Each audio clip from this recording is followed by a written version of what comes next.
সৈয়দনা বেলাল আল হাবাসি Umayya ইবনে খালাফ ওনার উপর অত্যাচারের steam roller চালালো, কিন্তু ওনার অন্তর থেকে কালেমার বাণীটা ছিনিয়ে নিতে পারলো না। মুসা আলাইহিস সালামের উপর অনেক অত্যাচার চালিয়েছিল ফেরাউন, কিন্তু অন্তর থেকে ঈমানকে ছিনিয়ে নিতে পারে নাই। সৈয়দনা বেলালকে উত্তপ্ত মরুভূমির মধ্যে শুইয়ে দেয়া হলো, পিঠ জ্বলে যাচ্ছিল, পুড়ে যাচ্ছিল। আপনারা জানেন যে আরব দেশের তপ্ত মরুভূমি এতটাই উত্তপ্ত, ওখানে চাল ফেলে দিলে ওইটা ক্ষয় হয়ে যায়, মুড়ি হয়ে যায়। সেটার মধ্যে শুইয়ে দিয়ে বলা হলো এবার আল্লাহরে ডাক। এতক্ষণ ডাকছিল লা ইলাহা ইল্লাল্লাহ, কিন্তু তারপরেও এত অত্যাচারের পরেও ঈমান ছিনিয়ে নেওয়া যায় নাই। উনি আল্লাহর সংক্ষিপ্ত নাম নিয়ে জিকির করছিলেন। উনি পড়ছিলেন আহাদ। উনি পড়ছিলেন কি? এই আহাদ সূরাতুল ইখলাসের ভেতরে আছে না নাই? কুল হুয়াল্লাহু আল্লাহুস লাম ইয়ালিদ ওয়া লাম ইয়াকুল লাহু কুফুয়ান আহাদ। তো আহাদ হচ্ছে আল্লাহর নাম। এজন্য আমাদের অন্তর থেকে ঈমান ছিনিয়ে নেওয়া এত সোজা না। চিল্লায় বলেন ঠিক কিনা? মুমিনের কাছে সবচাইতে দামি জিনিস হচ্ছে তার ঈমান।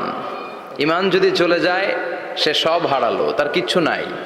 আর ঈমান যদি তার থাকে, তার সব হারিয়ে গেল, তার কিচ্ছু যায় আসে না। চিল্লায় বলেন ঠিক কিনা?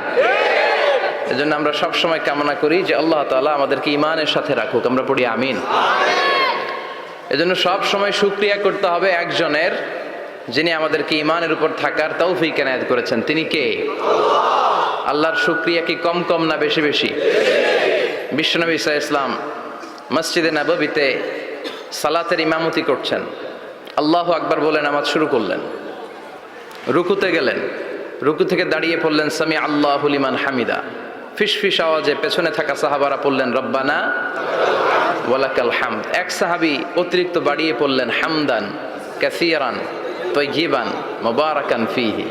পারেন না সবাই?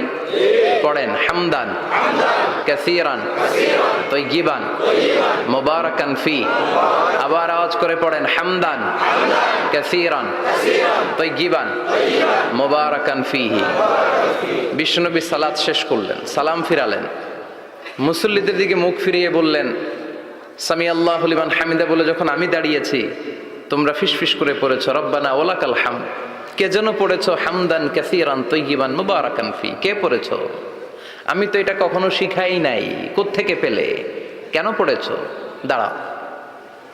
কেউ দাঁড়ায় না, ডানে বায়ে সামনে পেছনে কেউ দাঁড়ায় না। সবাই ভয় পেয়ে গেছে যে কি যেন কি হয়। বিশ্বনবী অভয় দিলেন, বললেন যে আমি কিছু বলবো না, দাঁড়াও। বিশ্বনবী অভয় দেওয়ার পর এক সাহাবী হাত তুলে দাঁড়িয়ে বললেন ইয়া রাসূলুল্লাহ আমি পড়েছি। বিশ্বনবী বললেন কেন পড়েছ? আমি তো এটা শিখাই নাই। সাহাবী বললেন ইয়া রাসূলুল্লাহ আল্লাহর প্রশংসা আমার কম কম করলে অন্তর জুড়ায় না, আমার করতে মনে চাই বেশি বেশি। এজন্য আমি নিজ থেকে এটা বানিয়ে বাড়িয়ে মিলিয়ে পড়ে দিয়েছি হামদান কাসীরান তাইয়িবান মুবারাকান ফী। বিশ্বনবী বললেন ভয় নাই, চিন্তা নাই, টেনশনের কোনো কারণ নাই, কারণ আমি সালাতে থাকা অবস্থায় দেখেছি তোমার এই অতিরিক্ত চারটা তাসবির সওয়াবটা, চারটা তাসবির সওয়াবটা বিদউ ওয়া সালাসুনা মালাইকা, 30-এরও বেশি ফেরেশতা কে কার আগে এই সওয়াবটা আল্লাহর আরশে পৌঁছে দিবে এ নিয়ে আকাশে প্রতিযোগিতা চলছিল। এজন্য আল্লাহর প্রশংসা বেশি বেশি করার দরকার আছে না নাই? বিশ্বনবী সব সময় আল্লাহর প্রশংসা করতেন আর দোয়া করতেন আল্লাহ আমি যেন বেশি বেশি আপনার প্রশংসা করতে পারি, আমি যেন আপনার শুকরগুজার বান্দা হতে পারি। আল্লাহুম্মা জাআলনি সাবুরা ওয়া জাআলনি শাকুরা ওয়া জাআলনি ফি আইনি সগীরা ওয়া ফি আ'য়ুনিন নাসি কাবীরা। এর মানে হচ্ছে আল্লাহ আপনি আমারে ধৈর্যশীল বানান, আপনি আমাকে শুকরগুজার বানান, আমার চোখে আপনি আমারে ছোট বানান, গোটা বিশ্বের মানুষের চোখে আপনি আমারে বড় বানান। পড়েন আমিন। নিজের চোখে নিজেকে কি করবেন? ছোট। তাহলে মানুষের চোখে বড় বানাই দিবে কে? আর নিজেই যদি বলেন আমি বড়, ফেরাউনের মতো আনা রব্বুকুমুল আ'লা, আমি তোদের বড় খোদা, আল্লাহ কয় তুই হইলি হুদা। ঠিক কিনা? বড় হইতে পারে নাই। নীল নদের পানিতে সুবাই সুবাই আল্লাহ মারছে। চিল্লায় বলেন ঠিক কিনা? পৃথিবীতে কেউ তো স্থায়ী হয় না, হোক না সে ফেরাউন কি বা নমরুদ, আমরুদ, কেউ ভাবে চিরদিন রয় না, কেউ ভাবে চিরকাল রয় না, পৃথিবীতে কেউ তো স্থায়ী হয় না, হোক না সে ফেরাউন কিবা নামরুদ, কেউ ভাবে চিরদিন রয় না, কেউ ভাবে চিরকাল রয় না। চিল্লায় বলেন ঠিক কিনা? চিরকাল কেউ থাকবে না, কারণ আল্লাহ ছাড় দেয়, তিনি ছেড়ে দেন না। মনে রাখবেন, আল্লাহ কি দেয় আর কি দেয় না। ফেরাউনরে কি দিছিল? ছাড় দিছে, ছাইরা দিছে। নমরুদরে কি দিছে? ছাড় দিছে, ছাইরা দিছে। এখনো দেখা যায় আল্লাহ অনেককে ছাড় দেয়, ঢিল দেয়, সুযোগ দেয়, কিন্তু আল্লাহ ছেড়ে দিবেন না। চিৎকার করে বলেন ঠিক কিনা? এজন্য সবসময় প্রশংসা করব কার? খাওয়ার সময় প্রশংসা কার? ঘুমানোর সময়, জিকির করার সময়, ঘুষ খাওয়ার সময়। ঘুষ খাওয়া যাবে? রাশি ওয়াল মুরতাশি কিলাহুমা ফিন্নার। ঘুষ যে দেয়, ঘুষ যে নেয়, উভয়ই জাহান্নামী। আল্লাহ ঘুষ থেকে আমাদেরকে বাঁচাও। বাংলাদেশে ঘুষ আছে না নাই? সরকারি অফিসগুলোতে শুধু নাই, বেশি। আল্লাহ ঘুষ থেকে হেফাজত করো, যৌতুক থেকে হেফাজত করো, পর্নোগ্রাফি থেকে হেফাজত করো, হিন্দি সিনেমা থেকে হেফাজত করো, মারামারি কাটাকাটি থেকে তুমি আমাদেরকে হেফাজত করো। গোটা বাংলার জমিনে ঐক্য প্রতিষ্ঠা করার তৌফিক দাও। মদিনার সমাজ যেন আমাদের দেশে প্রতিষ্ঠিত হয়, আল্লাহ তুমি তৌফিক দাও। চিল্লায় পড়েন আমিন। এজন্য বিপদে আপদে মুমিন সব সময় প্রশংসা করে কার? আল্লাহর প্রশংসা করে শেষ করা যায়? যাবে? ওয়া ইন তাউদ্দু নি'মাতাল্লাহি লা তুহসুহা। আমার নেয়ামত যদি গুনতে শুরু করে দাও, গুনে শেষ করা যাবে না। আর নেয়ামতের প্রশংসা যদি করো, আমি নেয়ামত আরো বাড়িয়ে দেব। আর যদি প্রশংসা না করো, তাহলে জেনে রাখো আমার শাস্তি বড় কড়া। আমি সব সময় ধরি না, ধরলে সারি না। এজন্য সবসময় প্রশংসা করতে হবে কার? বিপদে আপদে, সুখে দুঃখে আল্লাহর প্রশংসা। অভিযোগ কমিয়ে দেন, দেখবেন সুখে থাকবেন। এইটা নাই, ওইটা নাই, এইটা পাই নাই, ওইটা পাই নাই, জীবনে এইটা হই নাই রে, ওইটা পাইলাম না রে, এরকম অভিযোগ করে দেদারসে অনেক এরকম লোক আছে না নাই? এরা অসুখী, এরা অসফল। সফল ব্যক্তিদের একটা গুণাবলী হচ্ছে এরা কমপ্লেইন করে কম, কমপ্লেইন করে কম, তারা শুকরিয়া করে বেশি। দে আর ভেরি গ্রেটফুল। তারা শুকরিয়া করে বেশি। এটা পাই নাই, ওইটা পাই নাই, এগুলো বলবেন না। কারণ আপনি যেটা পাইয়া খুশি না, অনেকে এইটা পাওয়ার জন্য সংগ্রাম করে যাচ্ছে। আপনি এখন যেই জায়গাটাতে আছেন, এই জায়গাটাতে পৌঁছা অনেকে স্বপ্ন। আপনি এটা পেয়ে খুশি না, কিন্তু আপনার জায়গায় পৌঁছার জন্য অনেকে স্ট্রাগল করে যাচ্ছে, সংগ্রাম করে যাচ্ছে। আপনি যেই পজিশনে আছেন, শুধু এই পজিশনে আসাটাই অনেকের স্বপ্ন। তো শুকরিয়া করবেন না কেন? এজন্য সব সময় আমাদের বেশি বেশি শুকরিয়া করতে হবে কার? রব্বুল আলামিন বলেন, কুল লাউ কানাল বাহরু মিদাদাল লিকালিমাতি রাব্বি লানাফিদাল বাহরু ক্বাবলা আন তানফাদা কালিমাতু রাব্বি ওয়ালাউ জিনা বিমিসলিহি মাদাদা। সাগরের জলকে কালি করে, গাছের পাতাকে খাতা করে, তোমার মহিমা লেখা শেষ হবে না, যদিও লিখি প্রভু জীবন ভরে। সাগরের জলকে কালি করে, গাছের পাতাকে খাতা করে, তোমার মহিমা লেখা শেষ হবে না, যদিও লিখি প্রভু জীবন ভরে। সাগরের জলকে কালি করে। চিল্লায় বলেন ঠিক কিনা? সব সাগর মহাসাগরের জল যদি কালি হয়ে যায়, কি উপমা দিলেন আল্লাহ! সব সাগরের পানি যদি কালি হয়ে যায়, সব গাছের পাতাও যদি খাতা হয়ে যায়, আর সাগরের জল নামক কালি দিয়ে গাছের পাতা নামক খাতার উপরে যদি আমি আল্লাহর প্রশংসা তোমরা লিখতে শুরু করে দাও, সাগরের জল শেষ হয়ে যাবে, গাছের সব পাতাগুলো ফুরিয়ে যাবে, আমি আল্লাহর প্রশংসা করে শেষ করা যাবে না। সুবহানাল্লাহ বাড়িতে যায় বলবেন। সাগরের জল চারটেখানে কথা। কয়টা সাগর দেখছেন আপনি? কয়টা সাগর ঘুরছেন? প্রশান্ত মহাসাগর দেখছেন আপনি? আটলান্টিক মহাসাগর দেখেছি আমরা? দেখি নাই। প্রশান্ত মহাসাগরের সবচেয়ে গভীর জায়গার নাম মারিয়ানা ট্রেঞ্চ। প্রায় 36,000 ফিট ওইটা ডেপথ, গভীরতা। কয় হাজার ফিট গভীর? আপনার বাড়ির যে পুকুর কয় হাত গভীর? হ্যাঁ, 36,000 ফিট। কেন ইমাজিন, কল্পনা করতে পারেন 36,000 ফিট গভীর এটা মারিয়ানা ট্রেঞ্চ, প্রশান্ত মহাসাগর। আর এই পৃথিবীর সবচেয়ে উঁচু যে পাহাড়টা, এটার নাম মাউন্ট এভারেস্ট। এটার উচ্চতা প্রায় অ্যাপ্রক্সিমেটলি অ্যারাউন্ড 29,000 ফিট। পাহাড়, পৃথিবীর সবচেয়ে উঁচু পর্বত শৃঙ্গ মাউন্ট এভারেস্ট 29,000 ফিট। আর পৃথিবীর সবচেয়ে গভীর সাগর, প্রশান্ত মহাসাগরের সবচেয়ে গভীর জায়গা মারিয়ানা ট্রেঞ্চ, ওইটা নাকি 36,000 ফিট। তাহলে ওই পাহাড়কে তুলে ধরে এনে প্রশান্ত মহাসাগরের সবচেয়ে গভীর জায়গা মারিয়ানা ট্রেঞ্চের উপর যদি ছেড়ে দেয়া হয়, পুরো পাহাড় ডুবে যাবে। সুবহানাল্লাহ নাই? পুরো পাহাড় ডুবে যাবে, উপরে পানি থেকে যাবে প্রায় 7,000 ফিট। আল্লাহু আকবার। এই পৃথিবীর দ্বিতীয় গভীরতম সাগরের নাম আটলান্টিক মহাসাগর। এই সাগরের সবচেয়ে গভীর জায়গার নাম হচ্ছে পুয়ের্টো। এই পুয়ের্টো গভীরতা প্রায় 33,000 ফিট। কত? আর সবচেয়ে বড় পাহাড় 29,000 ফিট।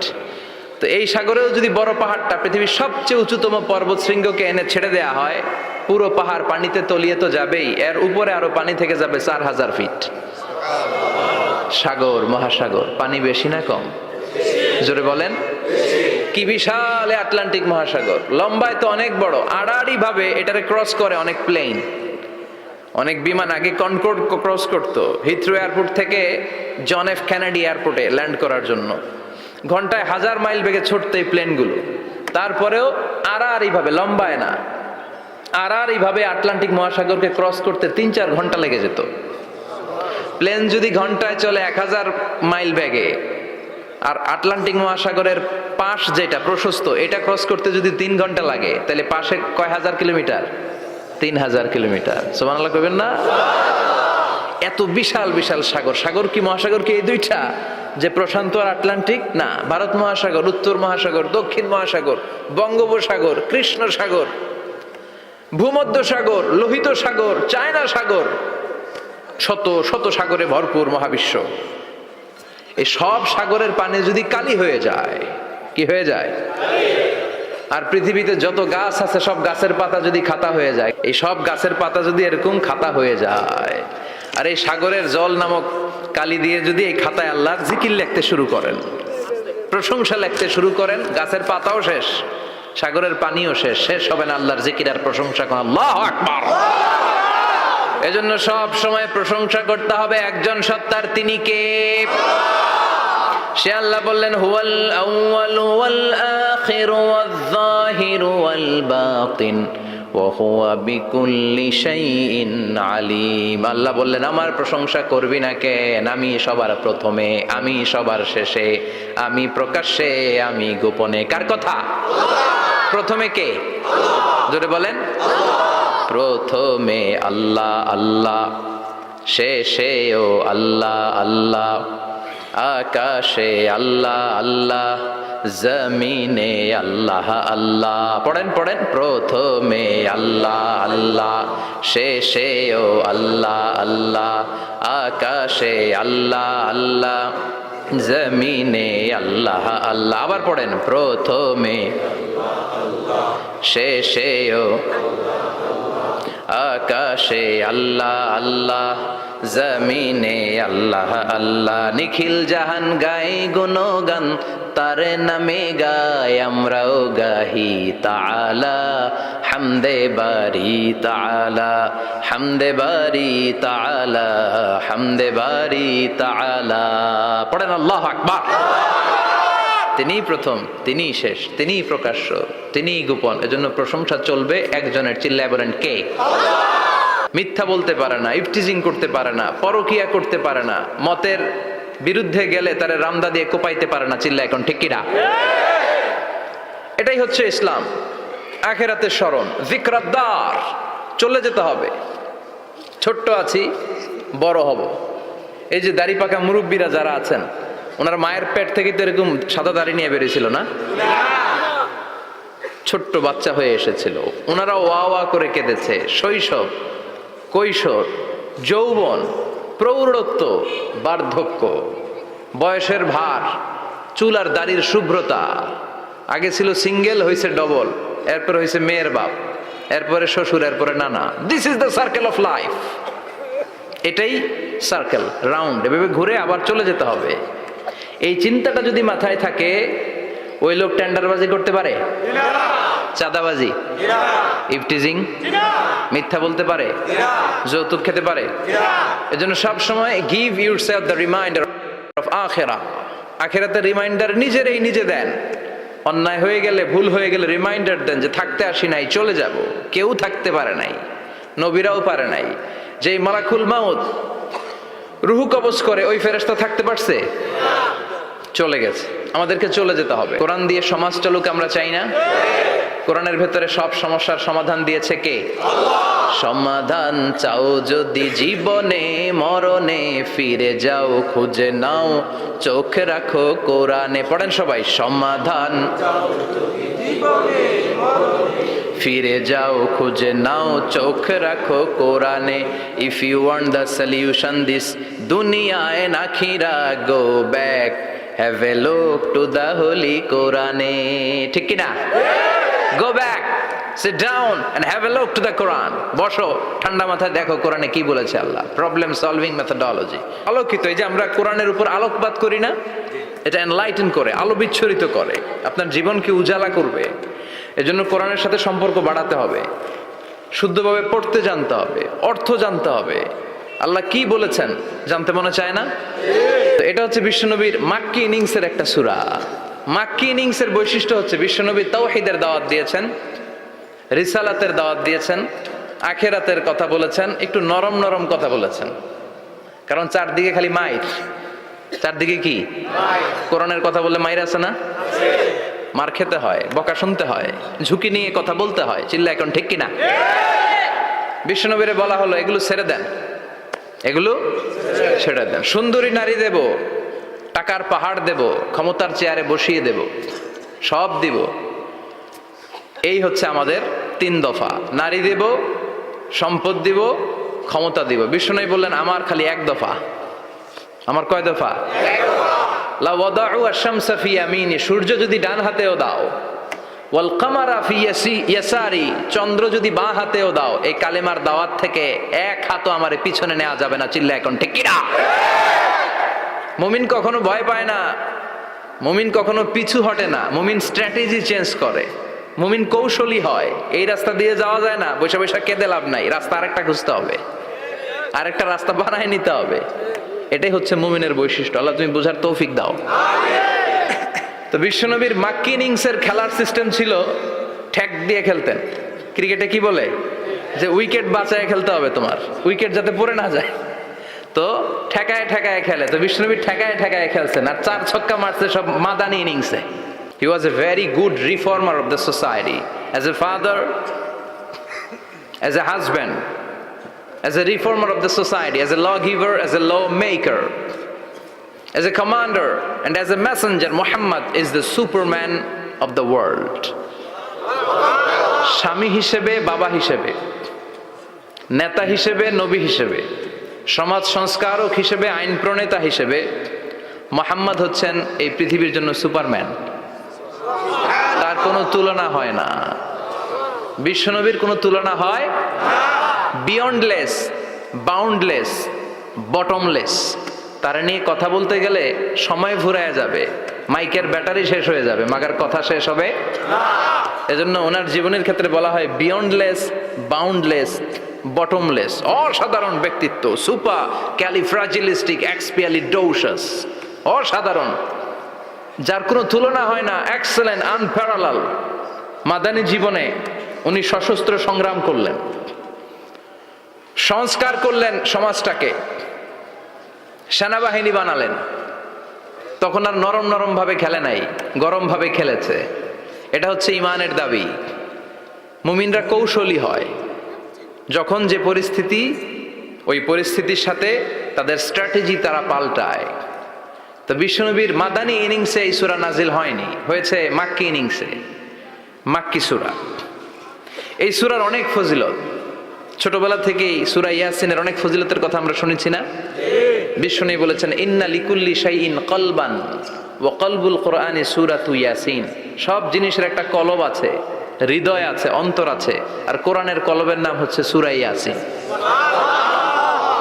বিশ্বনবী বললেন ইন্না লিকুল্লি শাইইন কলবান, সব জিনিসের একটা কলব আছে। ওয়া ইন্না কলবাল কোরআনি সূরাতু ইয়াসিন, আর কোরআনের কলবের নাম হলো সূরাতু ইয়াসিন। মান ক্বারাআ সূরাতা ইয়াসিন মাররা ওয়াহিদা, একবার সূরাতু ইয়াসিন তেলাওয়াত করলে 10 পারা কোরআন খতমের সওয়াব হয়ে যায়। বিশ্বনবী বলতেন ইন্না ফিল জাসাদি মুদগা, দেহে একটা গোশতের টুকরা আছে, ইযা সালুহাত সালুহাল জাসাদু কুল্লু, এই দেহের গোশতের টুকরা যদি ভালো হয়ে যায় পুরো দেহটারে ভালো করে দেয় কে? আল্লাহ। এই দেহের গোশতের টুকরাটা যদি পচে যায় পুরো দেহটারে নষ্ট করে দেয় কে? বিশ্বনবী বললেন আলা ওয়াহিয়াল কলব, ওই টুকরাটার নাম হলো কলব। টুকরাটার নাম কি? এজন্য কলবের মধ্যে আল্লাহর জিকির বসাইতে হবে। কি বসাবেন? নাকি আয়না বসাবেন? আয়না বসায় না?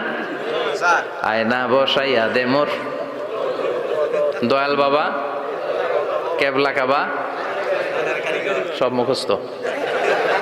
আয়না বসাইয়া দে মোর, নবীর কলবে আয়না বসায় নাই নবী। সেদিন আবু বকর, ওমর ফারুক, কেউ আয়না বসাইছে? আবু হানিফা, শাফিঈ, এরা কলবের মধ্যে আয়না বসাইছে? বসাইছে জিকির। চিল্লায় বলেন বসাইছে কি? এজন্য আল্লাহ বললেন আলা বিযিক্রিল্লাহি তাতমাইন্নুল কুলুব, দুনিয়ার কোন জিনিস দিয়ে কলব ঠান্ডা হয় না, দুনিয়ার কোন জিনিস দিয়ে কলব পরিচ্ছন্ন হয় না। কলব শুধু পরিচ্ছন্ন হয় একটা জিনিস দিয়ে, লা ইলাহা ইল্লাল্লাহ, লা ইলাহা ইল্লাল্লাহু মুহাম্মাদুর রাসূলুল্লাহ সাল্লাল্লাহু আলাইহি ওয়াসাল্লাম। তাহলে কোরআনের একটা কলব আছে, আমাদের দেহে যেমনি কলব আছে, প্রতিটা প্রাণীর যেমনি কলব আছে, অন্তর আছে, কোরআনেরও কলব আছে না নাই? আছে। কোরআনের কলবের নাম? চিল্লায় বলেন কোরআনের কলবের নাম।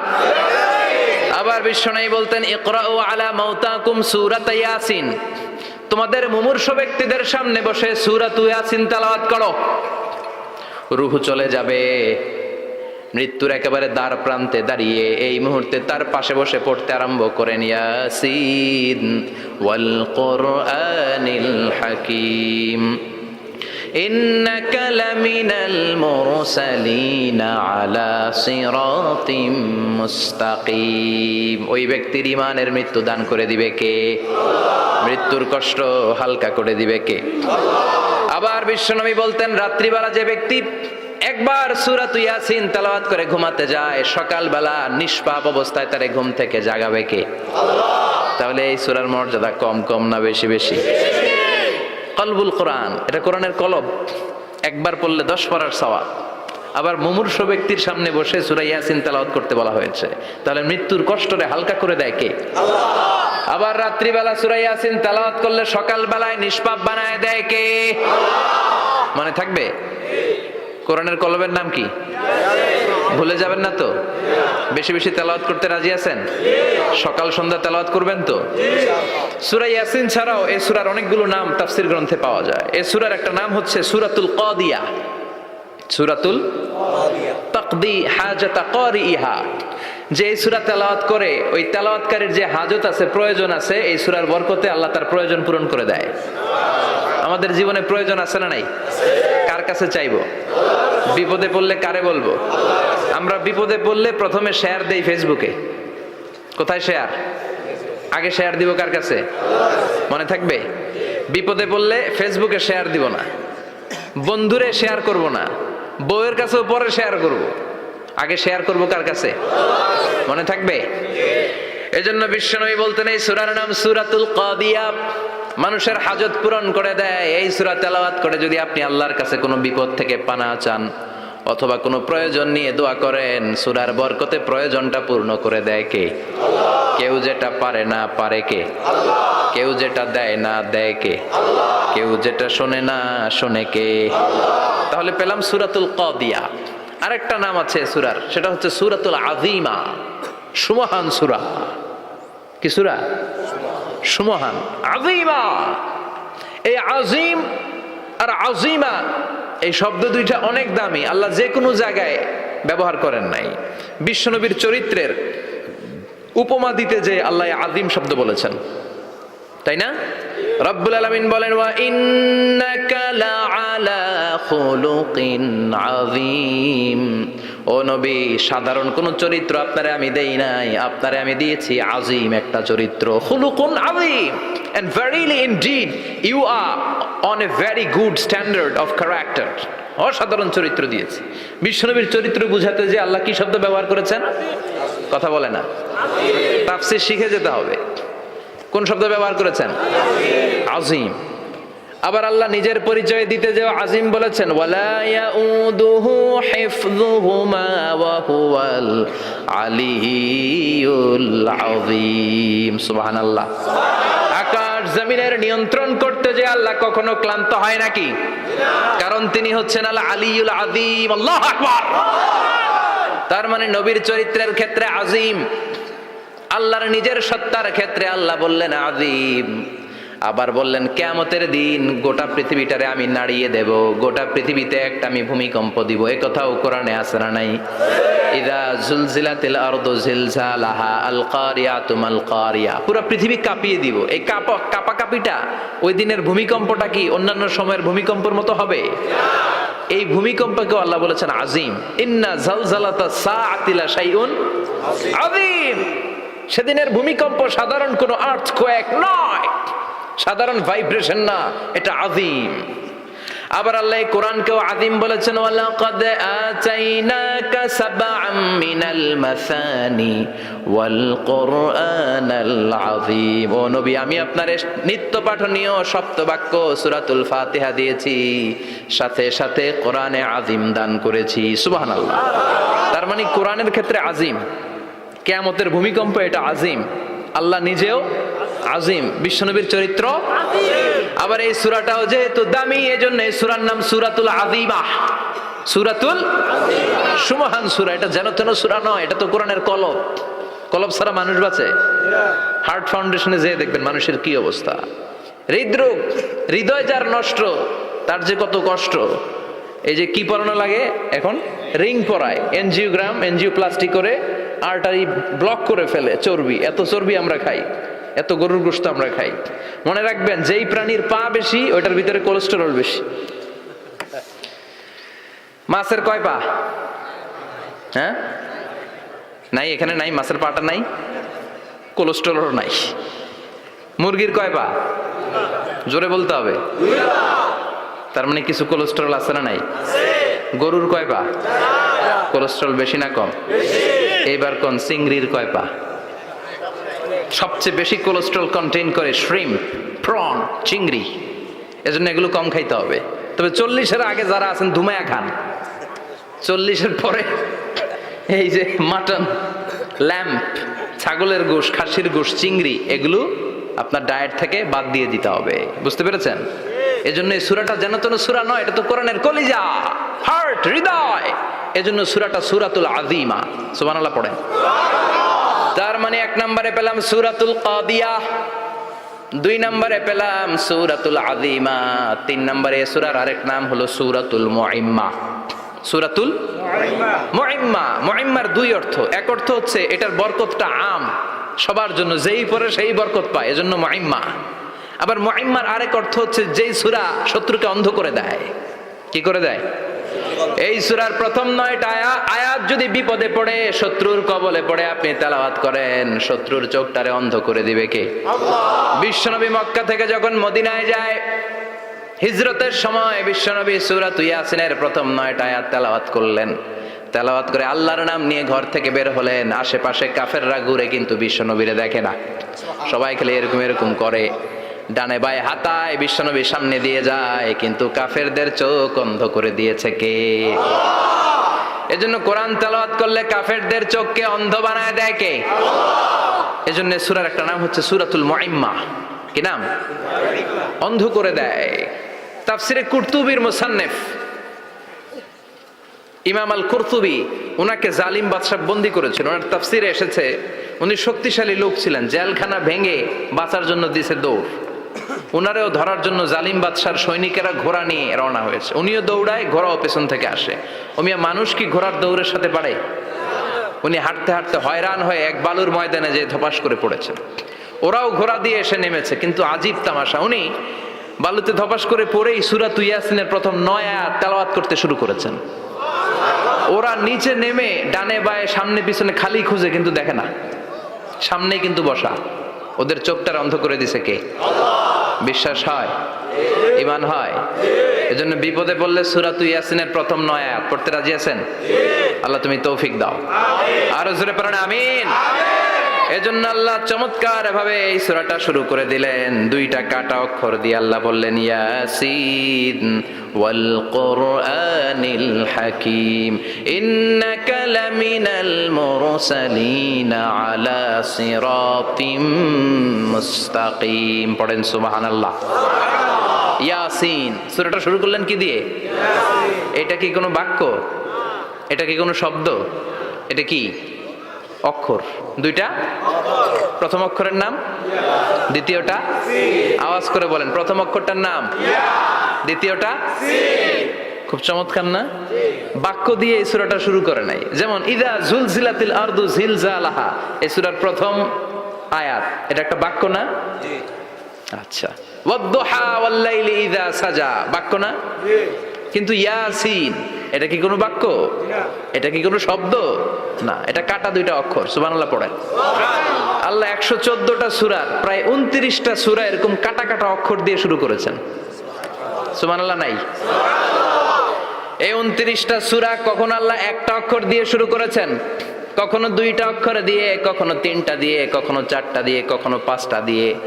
একটা অক্ষর দিয়ে আল্লাহ কোরআনের সূরা শুরু করেছেন। এরকম একটা সূরা বলেন, নুন ওয়াল কলামি ওয়া মা ইয়াসতুরুন। নুন, নুন দিয়ে সূরা শুরু হয়ে গেছে। তারপরে কফ, এক অক্ষর দিয়ে সূরা শুরু হয়ে গেছে। সুবহানাল্লাহ পড়েন। সুবহানাল্লাহ। এবার বলেন 2 অক্ষর দিয়ে সূরা শুরু হয়েছে এরকম সূরা বলেন। আমিন। এত দূরে যান কেন? এটা আছে না নাই? ইয়াসিন। সুবহানাল্লাহ পড়েন। ইয়াসিন 2 অক্ষর দিয়ে। তারপরে হামিম।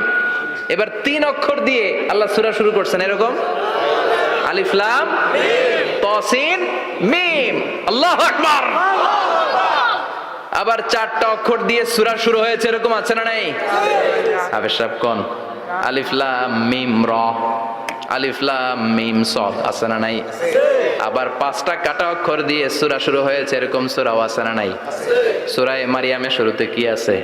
কাফ হা ইয়া আইন সাদ। সুবহানাল্লাহ পড়েন। এরকম প্রায় 29টা সূরা আল্লাহ কাটা কাটা অক্ষর দিয়ে শুরু করেছেন। কোনো বাক্য দিয়ে নয়, কোনো শব্দ দিয়ে নয়। কি দিয়ে? হারফ দিয়ে। হারফ, এই হারফগুলোরে বলে হুরুফ আত-তাহাজ্জি বা হুরুফ আল মুকাত্তাআত, কাটা কাটা অক্ষর। মনে রাখবেন কোরআনের আয়াতগুলো 2 ভাগে বিভক্ত, একটা মুহকাম, একটা মুতাশাবিহ। মুহকাম মানে যেগুলোর অর্থ আমরা জানি, যেগুলোর ব্যাখ্যা আমরা জানি, যেটা ইন্টারপ্রিটেশন এক্সপ্লেনেশন আমাদের জানা আছে। আর মুতাশাবিহ আমরা অর্থ জানি না, আমরা ব্যাখ্যা জানি না, এটা দিয়ে আসলে কি বুঝাইছে আমরা কেউ জানে না। জানে একজন, চিল্লায় বলেন তিনি কে? আল্লাহ বলেন ওয়া ইন কুনতুম ফি রাইবিম মিম্মা নাযালনা আলা আবদিনা ফাআতু বিসূরাতিম মিন মিসলিহি ওয়াদউ শুহাদাআকুম মিন দুনিল্লাহি ইন কুনতুম সাদিকিন। আল্লাহ বললেন ও জাহেলি যুগের লোকেরা, শোনো শোনো, এত আরবি কবিতা বানাতে পারো, এত গল্প লিখতে পারো, আরবিতে এত নোবেল বানাতে পারো, উপন্যাস বানাতে পারো, আর্টিকেল লিখতে পারো। আমার নবীর উপর যে কোরআন আমি নাজিল করেছি, এই কোরআনের ব্যাপারে অন্তরে যদি কোনো সন্দেহ থাকে, বাপের বেটা হলে পারলে কোরআনের মতো একটা সূরা বানিয়ে নিয়ে আসো। পারছে? কিয়ামত পর্যন্ত কেউ পারবে না। বিশ্বনবী যেই জামানাতে এসেছিলেন ওই জামানায় আরবি ভাষা সাহিত্যের উৎকর্ষতা সাধিত হয়েছিল। আরবি ভাষার এতটা উৎকর্ষ পৃথিবী কখনো দেখে নাই। কবিতা, গদ্য, পদ্য, গল্প, উপন্যাস, রচনা, প্রবন্ধ, আর্টিকেলের শয়লাভ। এই ভাষা সাহিত্যিকদের চোখে আঙ্গুল দিয়ে আল্লাহ বুঝাতে চাইলেন, এত অর্থ করতে পারো, এত ব্যাখ্যা জানো, এত বড় বড় বুলিয়া ওড়াও, এত কিছু তুমি জানো, তাহলে বলো ইয়াসিন অর্থ কি? সুবহানাল্লাহ কইবেন না? তাইলে বল, নুন অর্থ কি? কফ মানে কি? আলিফ লাম রা মানে কি? ফাবুহিতাল্লাযী কাফার। কেউ জানে না, কেউ উত্তর দিতে পারে না। কোন সুবহানাল্লাহ। এটা কোরআনের মুজিজা, এটার অর্থ কেউ জানে না। আর এগুলোর অর্থ নিয়ে খোঁচাখুচি করা ঠিক না, তবে মুফাসসিরিনে ইকরাম এগুলোর কিছু অর্থ সম্ভাব্য বলার চেষ্টা করেছেন। যেমন ইয়াসিনের অর্থ ইবনে আব্বাস বলেছেন, এর অর্থ হতে পারে ইয়া ইনসান, হে মানুষ। সুবহানাল্লাহ পড়েন। কেউ কেউ বলেছে এটার অর্থ হতে পারে ইয়া সাইয়্যিদ আল মুরসালিন। কেউ কেউ বলেছেন ইয়াসিন হতে পারে ইসমুল্লাহ, আল্লাহর নাম। কেউ বলেছেন এটা হতে পারে ইসমুন লিন নবী, বিশ্ব নবীর নাম। আবার কেউ কেউ বলেছেন ইয়াসিন হতে পারে এই কোরআনে কারিমের একটা নাম। কোন সুবহানাল্লাহ। এই সম্ভাব্য সব কথাগুলো বলে পৃথিবীর সব মুফাসসিররা বলতে বাধ্য হয়েছেন আল্লাহু আ'লামু বিমুরাদিহি বিহি। এটার দ্বারা আসল অর্থ যে কি এটা আমরা কেউ জানি না। জানে কে? আল্লাহ। চিৎকার করে বলতে হবে, জানে কে? তাহলে ইয়াসিন মানে আমরা জানি না। ইয়াসিনের অর্থ আমরা ছেড়ে দেব কার উপর? আল্লাহ। এরপর আল্লাহ বললেন ওয়াল কোরআনিল হাকীম, প্রজ্ঞাময়, বিজ্ঞানময় কোরআনের শপথ। ওয়াল কোরআনিল হাকীম, বিজ্ঞানময়, প্রজ্ঞাময় কোরআনের শপথ বা কসম। ওয়াল কোরআনিল হাকীম, যে ওয়া, এই ওয়াটারে আরবিতে বলে ওয়া আল কাসামিয়া। কি বলে? ওয়া আল কাসামিয়া। কসম কাটার জন্য আল্লাহ এই ওয়া ব্যবহার করেছেন। যত জায়গায় কোরআনে আল্লাহ কসম কেটেছেন, ওই কসমের শব্দটার আগে ওয়া আছে না নাই? ও মিয়া, কোরআনে আল্লাহ সময়ের শপথ করেছেন, কসম কেটেছেন, যুগের কসম কেটেছেন। যুগের সময়ের আরবি হলো আল আসর। এই আসরের আগে ওয়া আছে না নাই? কি বলছে আল্লাহ? ওয়াল আসর, ওয়াল। আবার তিন ফলের কসম আল্লাহ কোরআনে কেটেছেন। কি বলেছেন? ওয়াত্তিন, মানে তিনের কসম। জাইতুনের কসম কেটেছেন, বলেছেন ওয়াজ্জাইতুন। তুর পাহাড়ের কসম কেটেছেন, বলেছেন ওয়াতুরে সিনিন। যত জায়গায় কসম তত জায়গায় ওয়াও আছে না নাই? পাহাড়ের নামে কসম কেটেছেন, আল্লাহ বলেছেন ওয়াতুর। সূর্যের নামে কসম কেটেছেন, আল্লাহ বলেছেন ওয়াশ-শামসি ওয়াদুহাহা। সুবহানাল্লাহ কইবেন না? ফজরের নামে কসম কেটেছেন, কি বলেছেন? ওয়াল ফাজর। জিলহজ মাসের প্রথম 10 রাতের কসম কেটেছেন, কি বলেছেন? ওয়াল লায়ালিন আশর। জোর আর বেজরের কসম কেটেছেন, আল্লাহ বলেছেন ওয়াশ-শাফঈ ওয়াল ওয়াতর।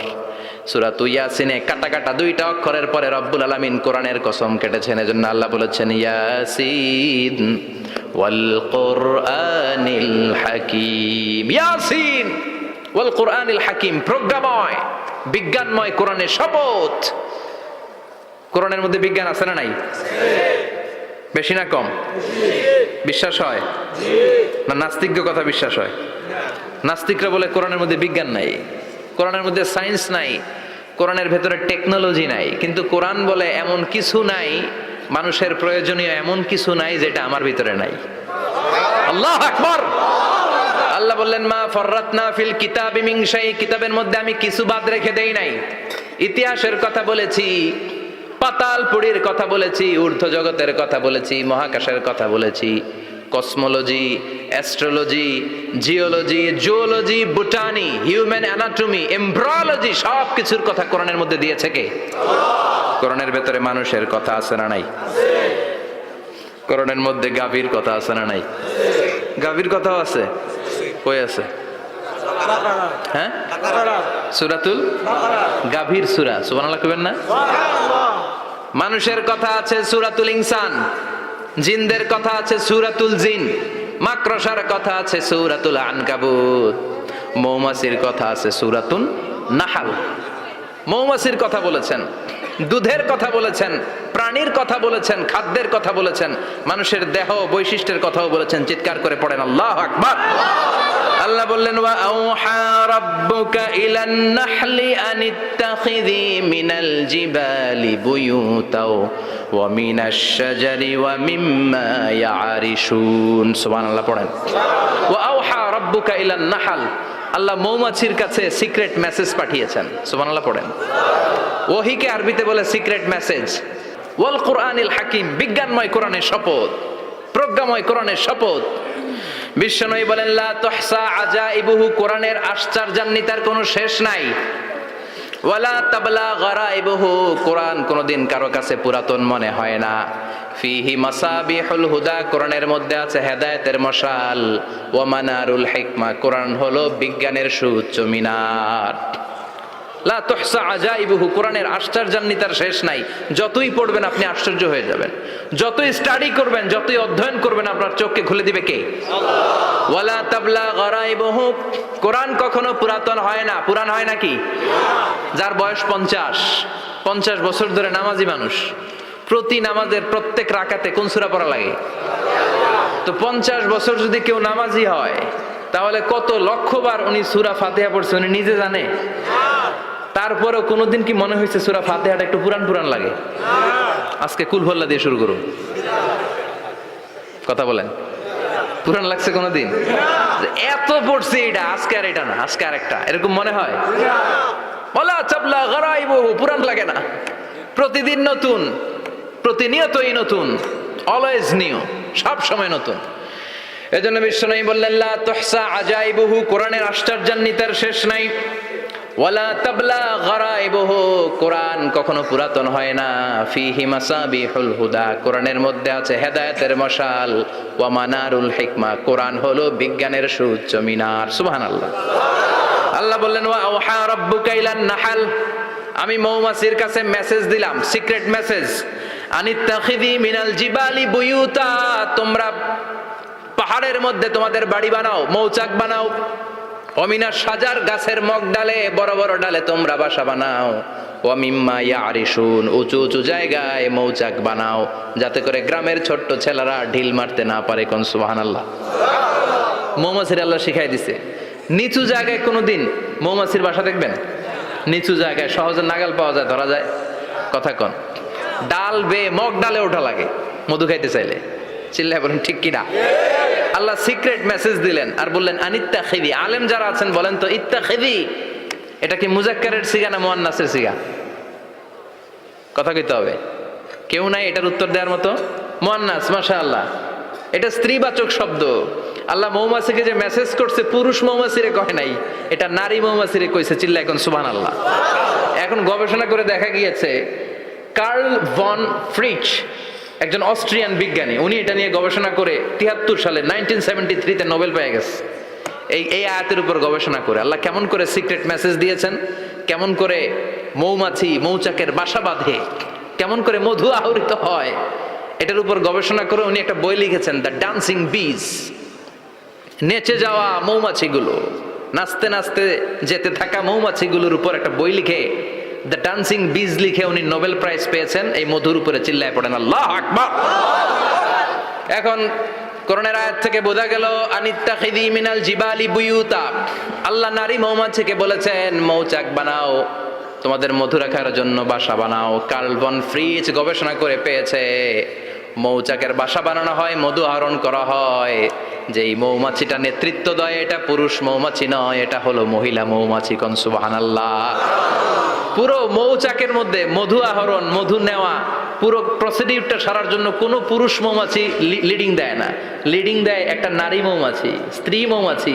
এজন্য ইত্তাখিয, ম্যাসকুলিন জেন্ডার ইউজ না করে আল্লাহ বলেছেন ইত্তাখিযি। নারী মৌমাছিকে আল্লাহ অ্যাড্রেস করে বলেছেন যাও মৌচাক বানাও আর এটার মধ্যে মধু আহরণ করো। চিল্লায় পড়েন আল্লাহু আকবার।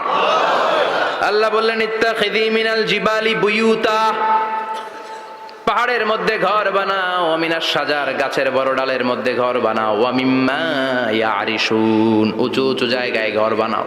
উনি গবেষণা পেয়েছেন এই মধুর মধ্যে অসাধারণ কিছু ন্যাচারাল অ্যান্টিসেপটিক আছে।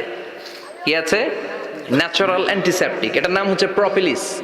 প্রপিলিস নামে একটা লিকুইড পাওয়া যায় মৌচাকের মধ্যে। এটা কাটা জায়গায় লাগা দিলে স্যাভলন, ডেটল কিছু লাগানো লাগবে না।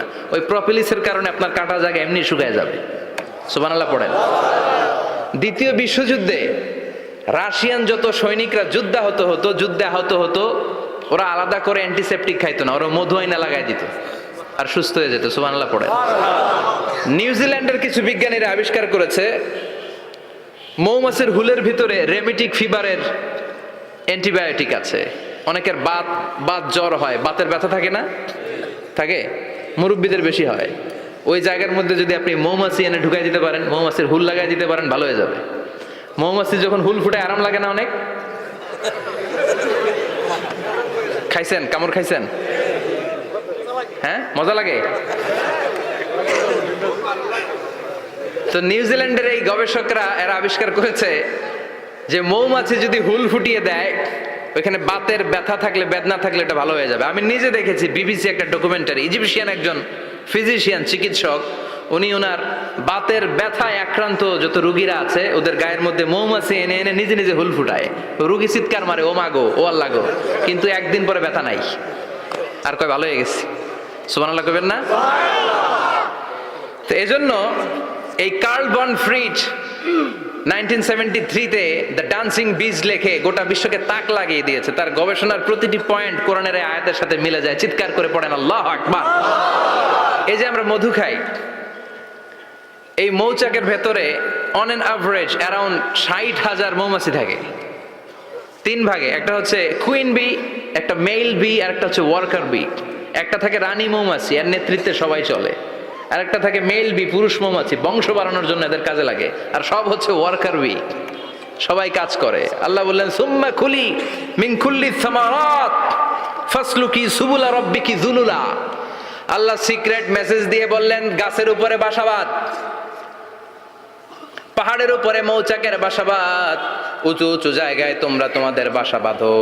সুম্মা কুলি মিন কুল্লি সামারাত, এরপর এলাকার যত মিষ্টি মিষ্টি ফুল আছে, ফল আছে, ওখান থেকে রস নিয়ে আসো। সুবহানাল্লাহ।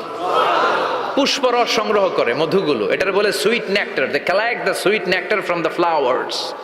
এবং মধুর মধ্যে এত চমৎকার জিনিস থাকার কারণ হচ্ছে মৌমাছিগুলো ওই এলাকার সব ধরনের ফুল, ভালো ভালো সুগন্ধযুক্ত ফুল ফল থেকে রস নিয়ে আসে। তো ওই গাছগুলোর মধ্যে বনাজি গাছ আছে না নাই? ঔষধি গাছ আছে না নাই? এজন্য মধুরে বলা হয় সব রোগের ঔষধ। যত বনাজি ঔষধি গাছের নির্যাস আর পুষ্প রস আছে, সব আল্লাহ মধুর ভিতরে ঢুকায়া মধুকে আল্লাহ ন্যাচারাল ভ্যাকসিন বানিয়ে দিয়েছেন। চিল্লায়ে পড়েন আল্লাহু আকবার। আল্লাহ বললেন সুম্মা কুলি মিন কুল্লি সামারাত, সব ফল আর ফুল থেকে নেকটার পুষ্পরস নিয়ে আসো। ফাসলুকি সুবুলা রাব্বিকি যুলুলা, যেমন যেমন গিয়েছিলা পথ চিনায় আবার ফিরে আসো। ইয়াখরুজু মিন বুতুনিহা শারাব, এরপর তাদের পেট থেকে বের হয় শারাব। মুখতালিফুন আলওয়ানু, এক একটা মধুর কালার হয়ে যায় এক এক রকম। কোন সুবহানাল্লাহ। সরষে ফুলের মধু একটু সাদা সাদা হয় না? আমি হচ্ছি মধু খাওয়ার পোক। আমি দেশে বিদেশে যেখানে গিয়েছি ফ্রেশ হানি আমি অনেক খুঁজেছি। ইয়ামানি একটা মধু পাওয়া যায়, ইয়ামানের সাওয়াহিলি এলাকায়, পাহাড়ি এলাকায়, একেবারে কুচকুচে কালো।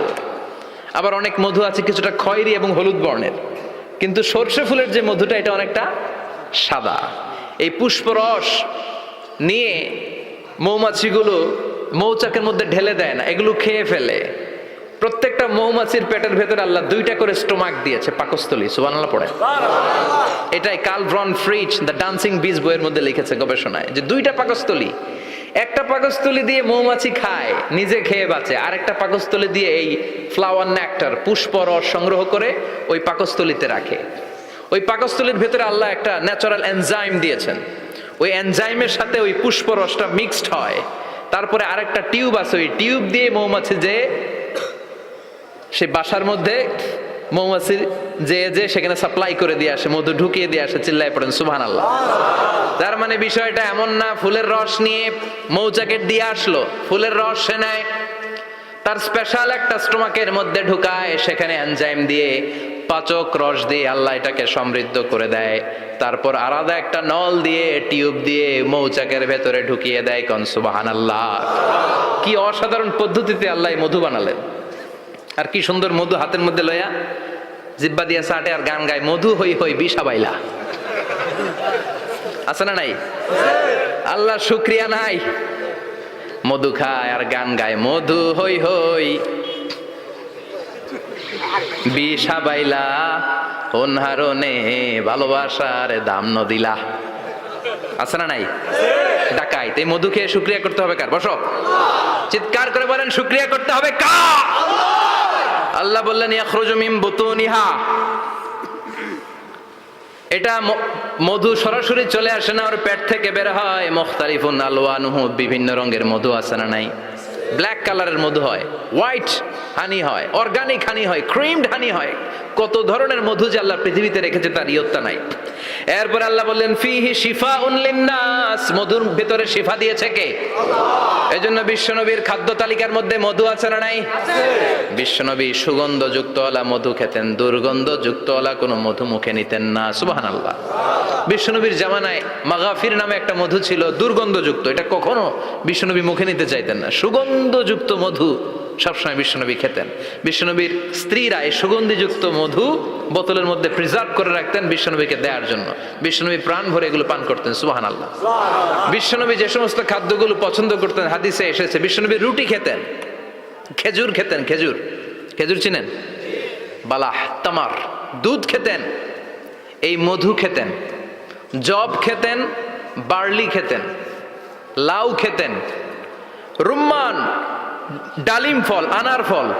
আনার চিনেন? আনার, এই আনার খেতে পছন্দ করতেন বিশ্বনবী। মাশরুম খেতেন, মাশরুম। মাশরুম চিনেন? ব্যাঙের ছাতার মতো। রেস্টুরেন্টে ইদানিং মাশরুমের স্যুপ পাওয়া যায়, এটা খাবেন। যাদের চোখের জ্যোতিতে সমস্যা, দৃষ্টিতে সমস্যা, খাবেন। হাদিসে এসেছে আল কামআতু মিনাল মান ওয়া মাউহা শিফাউন লিল আইন। মাশরুম হলো মান্না সালোয়ার মতো খাবার। মাশরুমের স্যুপ যারা খাবে, চোখের জ্যোতি যাদের কম, তাদের চোখের জ্যোতি বাড়িয়ে দিবে কে? বুখারীর বর্ণনা, কানা রাসূলুল্লাহ ইউহিব্বুল হালাওয়া ওয়াল আসাল। বিশ্বনবী মিষ্টান্ন খেতে বড্ড পছন্দ করতেন, আবার বিশ্বনবী বেশি বেশি মধু খেতে পছন্দ করতেন। সুবহানাল্লাহ। কোরআনে দুইটা জিনিসের ক্ষেত্রে আল্লাহ শিফা যোগ করেছেন, যে দুইটা জিনিসের সাথে সম্পৃক্ত হলে শিফা। এক হচ্ছে কোরআন পড়লে শিফা, অনুনাজ্জিলু মিনাল কোরআনি মা হুয়া শিফা। আবার কোরআনে এই আয়াতের ক্ষেত্রে বলা হয়েছে শিফা ফিহি শিফাউন লিন্নাস। এজন্য সাইয়েদানা ইবনে মাসউদ এই উম্মাহকে উদ্দেশ্য করে বলেছেন, আলাইকুম বিশিফাইন, তোমাদের উচিত দুইটা জিনিস থেকে শিফা নেয়া। এক হলো কোরআন, দুই হলো আসাল মানে মধু। কোন সুবহানাল্লাহ। কোরআন তেলাওয়াত করলে অসুস্থরে সুস্থ করে দেয় কে? সূরা ফাতিহা তেলাওয়াত করলে অসুস্থকে সুস্থ বানিয়ে দেয় কে? আবার মধু খেলে সুস্থ বানিয়ে দেয় কে? মধু খেয়ে প্রশংসা করবেন কার? নাকি মধু হই হই বিষাবাইলা বলবেন এগুলো কখনো? খাঁটি মধু খেতে হবে। খাঁটি মধু চিনার উপায় হচ্ছে এটাতে পিঁপড়া জমে না, এটা ফ্রিজে রাখলে জমাট বাঁধে না, এটাতে দুর্গন্ধ হয় না। এক গ্লাস পানির মধ্যে এক ড্রপ মধু ছেলে দিলে এটা পানির সাথে না মিশে একেবারে নিচে চলে যায়। খাঁটি মধু খেতে হবে। তাহলে ফিহি শিফাউন লিন্নাস। কত কিছু দিয়ে যে আল্লাহ এটাকে সমৃদ্ধ করেছেন। এটার মধ্যে গ্লুকোজ আছে, এটার মধ্যে সুক্রোজ আছে, ফ্রুক্টোজ আছে, প্রোটিন আছে, মিনারেলস আছে, ক্যালসিয়াম আছে, ভিটামিন আছে। খাইলেই শরীর গরম হয়ে যায়। সুবহানাল্লাহ। এজন্য শীতকালে বেশি বেশি খাবেন, জাম্পার লাগবে না। শীতকালে মধু খেয়ে রাত্রে বেলায় বের হবেন, আর মাফলার পেঁচিয়ে বেরোয়া লাগবে না। সুবহানাল্লাহ পড়েন। তার মানে আল্লাহ বললেন ইয়াসিন ওয়াল কোরআনিল হাকিম, প্রজ্ঞাময়, বিজ্ঞানময় কোরআনের কসম। কোরআনের ভেতরে বিজ্ঞান আছে না নাই? এরপরে আল্লাহ বললেন গোলাম ওয়া ইন্না লাকুম ফিল আনআমি লাইবরা, প্রাণীকুলের দিকে নজর করে তাকাও। প্রাণীকুলের মধ্যে আমি তোমাদের জন্য নিদর্শন রেখেছি। নুসকিকুম মিম্মা ফি বুতুনিহি, এই প্রাণীকুলের পেট থেকে একটা চমৎকার জিনিস আমি বের করে দেই, এটার নাম হচ্ছে দুধ। এটা কি? দেখেন, একই আয়াতের মধ্যে আল্লাহ মধুর কথাও বললেন, আবার দুধের কথাও বললেন। দুধটা কিভাবে হয়, উৎপন্ন হয়, মধু কেমনে হয়, ইঞ্চি ইঞ্চি কথা এই কোরআনের ভেতরে তুলে ধরলেন কে? আল্লাহ বললেন মিমবাইনি ফারসিউ ওয়া দামিল লাবানা, গোবর আর রক্তের মাঝখান দিয়ে আমি দুধ বের করি। সুবহানাল্লাহ পড়েন। আমরা যাই এই গাভীর ওলান টানা শুরু করি সকালবেলা বিসমিল্লাহ বলে, কিন্তু কেমনে যেটা আসে ওইদিকে নজর নাই। ডাকাত বিসমিল্লাহ বলে শুরু করে না, দুধ খাই আলহামদুলিল্লাহ পড়ে না, আছে না নাই? আল্লাহ বলেন মেকানিজমটা শোনো কেমনে আমি খাওয়াই। আল্লাহ বললেন মিমবাইনি ফারসি ওয়া দামিল লাবানা, গোবর আর রক্তের মাঝখান দিয়ে আমি দুধ বের করে দেই। সুবহানাল্লাহ। গরু যে ঘাস খায়, এই ঘাস থেকে রক্ত হয় আর গরুর গোবর হয়। পেটের একদিকে থাকে গোবর, আরেক দিকে থাকে রক্ত। রক্ত দুর্গন্ধ, গোবরও দুর্গন্ধ। রক্তও নাপাক, গোবরও নাপাক। এই দুই নাপাক আর দুর্গন্ধের মাঝখান দিয়ে সুগন্ধযুক্ত দুধ বের করে দেয় কে? আল্লাহ বললেন মিমবাইনি ফারসি ওয়া দামিল লাবানা, গরু যে খাবারগুলো খায় ওই খাবারের এক পাশ দিয়ে গোবর হয়ে যায় আর এক পাশ দিয়ে রক্ত হয়ে যায়, মাঝখান দিয়ে দুধ বের করে দেয় কে? What a amazing mechanism of discharging milk from animal's body. What a amazing mechanism. একদিক দিয়ে গোবর দুর্গন্ধ, আরেক দিক দিয়ে ঘাস খাওয়ার কারণে রক্ত হয়, মাঝখান দিয়ে দুধ বের হয়ে যায়। সুবহানাল্লাহ। আবার বাছুর ছাড়া দুধ পাওয়া যায় না। গাভী আছে কার কার? হাত তোলেন তো। বাছুর ছাড়া দুধ পাওয়া যায়? শুধু গাভী, বাছুর নাই, দুধ আসবে? আবার এই যে বিশাল বড় ওলান 20 কেজি দুধ দেয় প্রতিদিন, এই ওলান কাটলে দুধ পাওয়া যায়? এক ফোঁটা দুধও ওলানটা কেটে টুকরা টুকরা করলে আপনি পাবেন না। এটা আলাদা মেকানিজম। এটা ভিতর থেকে একটা নির্যাস। বাছুর নিয়ে দুইটা ঢু মারবেন, ওই নির্যাস দিয়ে দুধ বেরোতে থাকবে, গোবর আর রক্তের মাঝখান দিয়ে চিৎকার করে পড়েন আল্লাহু আকবার। এজন্য বিশ্বনবী বলতেন বেশি বেশি দুধ খাও। দুধ হলো সুষম খাদ্য। পৃথিবীতে আবিষ্কৃত যত খাবার আছে দুধের চাইতে ভালো খাবার আছে নাকি? কথা কন। মানুষ পানি খেয়ে 3-4 দিন বাঁচে জানেন, আর পানির মধ্যে লবণ দিলে 7-8 দিন বাঁচতে পারবেন। আর দুধ পাইলে আজীবন বাঁচবেন আপনি। দুধ খেয়ে যদি হজম করতে পারেন, দুধ খেয়ে হজম করতে পারলে আজীবন বেঁচে যাবেন। সুষম খাদ্য। বিশ্বনবী যে রাতে মেরাজে যাবেন, সিদরাতুল মুনতাহা পার হওয়ার পরে বিশ্বনবীর পরীক্ষা শুরু হলো। বিশ্বনবীকে বুখারীর বর্ণনা 3টা গ্লাস দেয়া হলো। কাদাহ ফিহি লাবান, এক গ্লাসের মধ্যে দুধ ছিল। ওয়া কাদাহ ফিহি আসাল, আর এক গ্লাসের মধ্যে ছিল মধু, আর এক গ্লাসের মধ্যে ছিল মদ। কাদাহুন ফিহি খামার। বিশ্বনবীকে 3টা গ্লাস দিয়ে বলা হলো নবী চুজ করেন কোনটা নেবেন। এক গ্লাসে মধু, আরেক গ্লাসে দুধ, আরেক গ্লাসের মধ্যে বিশ্বনবীকে দেয়া হলো মদ। বিশ্বনবী বললেন যে এই গ্লাসের ভিতরে দুধ আছে, আমি ওই পেয়ালাটা নিলাম। সাইয়েদনা জিবরাইল বললেন ইয়া রাসূলুল্লাহ আখাস্তাল ফিতরা, আপনি যেমন নিছেন তেমন। সুবহানাল্লাহ কইবেন না? বিশ্বনবী দুধ খেতে পছন্দ করতেন। আর বিশ্বনবী বলতেন আলাইকুম বি আলবানিল বাকার, বেশি বেশি গরুর দুধ খাবা। ফাইন্নাহা তুরাম্মু মিনাল আশজার, কেননা এটা সবুজ লতা পাতা ঘাস পাতার নির্যাস। গরু কি খায়? ঘাস খায় না? এই ঘাসের নির্যাস হচ্ছে দুধ। বিশ্বনবী বলতেন বেশি বেশি দুধ খাবা। ফিহি শিফা, এর মধ্যে শিফা আছে। ফি লাবানিহা শিফা ওয়া লুহুমিহা দা, গরুর দুধে আছে শিফা, গরুর গোশতের মধ্যে আছে রোগ। সুবহানাল্লাহ। কত বড় ফিলোসোফার বিশ্বনবী। বিশ্বনবী বলে গিয়েছেন গরুর দুধ বেশি খাও, কিন্তু গোশ বেশি খাইও না। আর আমরা গরুর গোশ পাইলে কোপায় ফেলাই। সাদা ভাত আর ঝাল গরুর মাংস যদি হয়, ওই যে অনেকের জিহ্বায় পানি চলে আসছে। সুবহানাল্লাহ কইবেন না? বিশ্বনবী বলতেন দুধ খাও, গোশ খাইও কম। গরুর গোশত কম খাবা, গরুর দুধ বেশি খাবা। সুস্থ রাখবে কে? আবার বিশ্বনবী মায়েদেরকে বলেছেন ও মায়েরা, সন্তান হওয়ার পরে 2 বছর দুধ খাওয়াবা। আল্লাহু আকবার। ওয়াল ওয়ালিদাতু ইউরদি'না আওলাদাহুন্না হাওলাইনি কামিলাইনি লিমান আরাদা আন ইউতিম্মার রাদা'a। সন্তান যারা পেয়েছো মায়েরা, বোনেরা, 2 বছর দুধ খাওয়া সন্তানদের সুস্থ রাখবে কে? আল্লাহ। বাচ্চা ডেলিভারির পরপরই আল্লাহ তাআলা মায়ের বুকে একটা দুধ দেয়, এটাকে বলে শাল দুধ। এটা হচ্ছে বাচ্চার জীবনের প্রথম প্রাকৃতিক টিকা। সুবহানাল্লাহ কয় না? এটা বেবির জীবনে ন্যাচারাল প্রাকৃতিক টিকা, প্রতিষেধক আল্লাহ দিয়ে দিয়েছে। আপনার বাচ্চাকে টিকা দিন, স্লোগান আছে না? 5টা-7টা টিকা দেওয়া লাগে। প্রথম টিকাটা আল্লাহ নিজেই ফ্রি দিয়ে দিছে। এটা শাল দুধের ভেতরে পাওয়া যায়। এজন্য বাচ্চাকে শাল দুধ খাওয়াতে হবে। তার ব্রেনের গ্রোথ হবে, সে শক্তিশালী হবে, সে দেশপ্রেমিক হবে, সে আল্লাহওয়ালা হবে। চিল্লা এখন ঠিক কিনা? যে মায়েরা বাচ্চারে দুধ খাওয়ায় ওই বাচ্চারা মায়েরে ভালোবাসে বেশি। আর যেই মা গুলো বাচ্চারে দুধ না খাওয়ায় আর ডানু খাওয়ায়, আর কি কি আছে? হরলিক্স আর সিরালেক, কমপ্লেন। যারা এগুলো খাওয়াবে, ডানু খাওয়াবে, যারা ল্যাকটোজেন খাওয়ায়, যারা বুকের দুধ খাওয়াতে চায় না কোনো কারণ ছাড়া, 2 বছর বাচ্চারে দুধ দিতে চায় না, এই বাচ্চাগুলো বড় হলে ওই মারে বৃদ্ধাশ্রমে দিয়ে আসবে। কথা কন, কথা কন।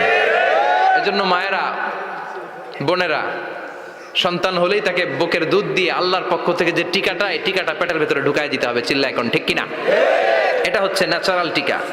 এজন্য আল্লাহ বললেন ইয়াসিন ওয়াল কোরআনিল হাকিম, ইয়াসিন, বিজ্ঞানময় কোরআনের শপথ। কোরআনের মধ্যে বিজ্ঞান আছে না নাই?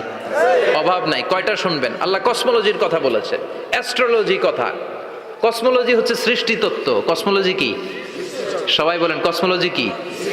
আল্লাহ বললেন আওয়ালাম ইয়ারাল্লাযীনা কাফারু আন্নাস সামাওয়াতি ওয়াল আরদা কানাতা রাতকান ফাফাতাকনাহুমা। কাফেররা কি দেখে না মহাবিশ্বের সব কিছু একসাথে মিলে ঝিলে ছিল, বিশাল এক বিস্ফোরণের মাধ্যমে আমি মহাবিশ্ব তৈরি করেছি। সুবহানাল্লাহ।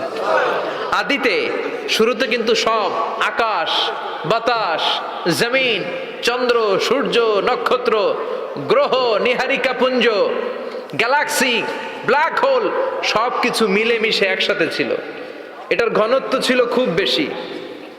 মহাবিশ্বের সবকিছু ছিল একটা বিন্দু। এটাকে বিজ্ঞানীরা নাম দিয়েছে দ্য সিঙ্গুলারিটি, মহা একত্ব। এরপর একটা প্রচন্ড বিস্ফোরণের মধ্য দিয়ে মহাবিশ্ব সৃষ্টি হয়েছে। এটার ওরা নাম দিয়েছে বিগ ব্যাং থিওরি। কি নাম? স্টিফেন হকিং মারা গেছে না গত বছর নাকি? হ্যাঁ, বছর খানিক আগে মারা গিয়েছে। সবচেয়ে বড় পদার্থবিজ্ঞানী ছিল। সে একটা বই লিখেছে, from the brief history of time, a brief history of time from big bang two black hole. সেখানে সে প্রমাণ করেছে কোরআনের এই আয়াত, কানাতা রাতকান, মহাবিশ্বের সবকিছু একটা বিন্দু ছিল। চাঁদ, সূর্য, গ্রহ, তারা সব কি ছিল? কথা বলেন, সবাই বলেন। একটা মাত্র বিন্দু ছিল। আল্লাহ বলেন, don't the disbeliever observe that the heavens and earth were joined together, then I separated with a gigantic sound, explosion.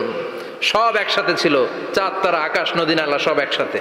তারপরে একটা বিকট বিস্ফোরণের মধ্য দিয়ে পৃথিবী হয়েছে, এ চাঁদ হয়েছে, চন্দ্র হয়েছে, সূর্য হয়েছে, মহাবিশ্বের সবকিছু এই মহাবিস্ফোরণের মধ্য দিয়ে হয়েছে। চিৎকার করে পড়েন আল্লাহু আকবার। এই যে ছোট্ট পৃথিবীতে আমরা বসে আছি, এই পৃথিবীর চেয়ে সূর্য 13 লক্ষ গুণ বড়। চিল্লায় পড়েন আল্লাহু আকবার। এটা কি বাড়ির কাছের কথা? 13 লক্ষ গুণ বড়, কল্পনা করা যায়? তার মানে কি সূর্যই সবচেয়ে বড়? না, সূর্যের চেয়ে অনেক বড় বড় তারা আছে। ব্যাটেল জিউস নামে একটা তারা আছে মহাকাশে, যেটা যে সূর্য পৃথিবীর চেয়ে 13 লক্ষ গুণ বড়। এই ব্যাটেল জিউস তারা সূর্যের চেয়ে 33 কোটি গুণ বড়। এই ব্যাটেল জিউস তারাটাই কি সবচেয়ে বড়? না, এর চেয়েও কত বড় তারা যা আছে কোনো হিসাব নাই। এরকম বিশাল বিশাল তারা ঘুরতে ঘুরতে মাওয়াকিউন নুজুম, ব্ল্যাক হোল নামে একটা রেঞ্জ আছে। এই রেঞ্জের মধ্যে যদি ঢুকে যায়, ছোট্ট বাচ্চার মুখে চকলেট দিলে বাচ্চা যেমনি চকলেট চুষে খেয়ে ফেলে, এই বিশাল বিশাল তারাগুলো ব্ল্যাক হোলের মধ্যে ঢুকলে এক মুহূর্তের মধ্যে নিঃশেষ হয়ে যায়। চিল্লায় পড়েন আল্লাহু আকবার। এজন্য আল্লাহ বললেন, ফালা উকসিমু বিমাওয়াকিউন নুজুম, এই তারকা নিঃশেষ হওয়ার যে জায়গাটা, এই জায়গার কসম আমি কোরআনের মধ্যে খেলাম। এই ব্ল্যাক হোলের রেঞ্জের ভেতরে তারা আসলে মুহূর্তের মধ্যে নিঃশেষ বানিয়ে দেয় কে? একটা তারার চেয়ে আরেকটা তারা বড়। এরকম হাজার কোটি তারা মিলে আমাদের গ্যালাক্সি। এই গ্যালাক্সির নাম হচ্ছে মিল্কি ওয়ে। কি নাম? আমাদের গ্যালাক্সির নাম কি? সবাই বলেন তো। Milky Way. কি নাম? এরকম একটা গ্যালাক্সি না, লক্ষ কোটি গ্যালাক্সি আছে। আমাদের গ্যালাক্সির পরে সবচেয়ে কাছের গ্যালাক্সির নাম অ্যান্ড্রোমেডা। কি নাম? এই অ্যান্ড্রোমেডা গ্যালাক্সি আমাদের গ্যালাক্সি থেকে 2.5 মিলিয়ন লাইট ইয়ার দূরে, মানে 25 লক্ষ লাইট ইয়ার। সুবহানাল্লাহ কইবেন না? আলোর গতি হচ্ছে পৃথিবীতে সবচেয়ে বেশি বর্তমান সময় পর্যন্ত, জানেন? সেকেন্ডে কত মাইল? 1,86,000 মাইল। এক সেকেন্ডে আলো ছুটে 1,86,000 মাইল বেগে। এত বেগের কোন প্লেন বা রকেট নিয়ে যদি আপনি আমাদের গ্যালাক্সি থেকে মিল্কি ওয়ে থেকে অ্যান্ড্রোমেডাতে যেতে চান, তাহলে আপনার 25 লক্ষ বছর লেগে যাবে। সুবহানাল্লাহ বাড়িতে যায় বললেন। এরপর আল্লাহ বললেন, ওয়াস-সামাআ বানাইনাহা বিআইদিন ওয়া ইন্না লামুসিউন, আকাশ আমি বানালাম, গ্যালাক্সি আমি বানালাম। বানানোর পর থেকে সবগুলোর আমি প্রশস্ত করতে শুরু করে দিলাম। সব ছিল ক্ষুদ্র, একটা বিন্দুর মধ্যে আমি বিস্ফোরণ করলাম একটা আওয়াজ দিয়ে। আওয়াজটা ছিল কুন। আওয়াজটা ছিল কি? জোরে কন, আবার কন। কুন ফায়া ইন্নামা আমরুহু ইযা আরাদা শাইআন আন ইয়াকুলা লাহু কুন ফায়াকুন। আল্লাহ যখন কিছু করতে চান শুধু বলেন কুন, শুধু বলেন বি। কুন মানে বি, ইট ওয়াজ, এটা হয়ে যায়। হাও বলতে দেরি। এই মহাবিস্ফোরণের নেপথ্যে যে শব্দটা ছিল সেটা ছিল কুন। সেটা ছিল কি? আল্লাহ কুন বলতে দেরি, মুহূর্তের মধ্যে বিগ ব্যাং, বিশাল এক্সপ্লোশন, তারপর থেকে মহাবিশ্ব ছড়াচ্ছে। আল্লাহ বলছেন এই কোরআনের ভেতরে বলে দিয়েছেন ওয়া ইন্না লা মুসিউন, আমি এই মহাবিশ্বকে, এই গোটা ইউনিভার্সকে আমি প্রতিনিয়ত সম্প্রসারিত করছি। প্রতিনিয়ত এটা বড় হচ্ছে, সম্প্রসারিত হচ্ছে। চিল্লায় বলেন আল্লাহু আকবার। আজ থেকে মাত্র 20 বছর আগে এটা তারা আবিষ্কার করেছে। এটা কোন সাল? 2000। 20 বছর পেছনে গেলে কত? 1998, তাই না? এই 1998 সালে তারা আবিষ্কার করেছে সুপারনোভা কসমোলজি প্রজেক্ট। এই সুপারনোভা কসমোলজি প্রজেক্টে তারা এই সিদ্ধান্তে এসেছে যে মহাবিশ্ব কোন নামক এক বিস্ফোরণের পর থেকে যে সম্প্রসারিত হচ্ছে, আজ পর্যন্ত এটা শুধু বাড়ছে আর বাড়ছে, অ্যাক্সেলারেটিং হচ্ছে, এক্সপান্ডিং হচ্ছে, এটা কমছে না। কিয়ামত পর্যন্ত এটা বাড়তেই থাকবে। চিৎকার করে পড়েন আল্লাহু আকবার। এজন্য আল্লাহ বললেন ইয়াসিন ওয়াল কোরআনিল হাকিম, বিজ্ঞানময় প্রজ্ঞাময় কোরআনের শপথ। এই কোরআনের ভেতরে আমি কসমোলজির কথা বলেছি, অ্যাস্ট্রোলজির কথা বলেছি, জিওলজির কথা বলেছি, ফিজিক্সের কথাও বলেছি। সুবহানাল্লাহ। ফিজিক্স মানে কি? পদার্থ। পদার্থের সবচেয়ে বড় উপাদান হচ্ছে লোহা। লোহার কথা কিন্তু কোরআনে নাই। আছে? কই আছে? হ্যাঁ, সূরাতুল হাদিদ, লোহার নামে একটা সূরাই দিয়েছে আল্লাহ কোরআনে। সুবহানাল্লাহ পড়বেন না? সূরার নাম সূরাতুল হাদিদ। সূরার নাম কি? চিল্লায় বলেন সূরার নাম সূরাতুল হাদিদ। হাদিদ মানে লোহা। আল্লাহ বললেন ওয়া আনজালনাল হাদিদা ফীহি বা'সুন শাদীদ।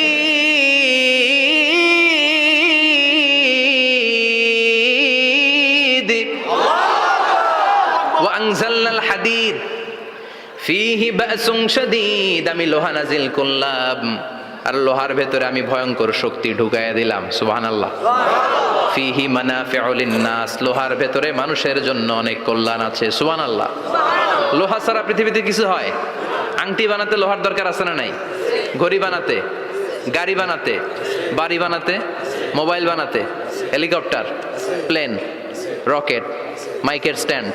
সুবহানাল্লাহ কোন?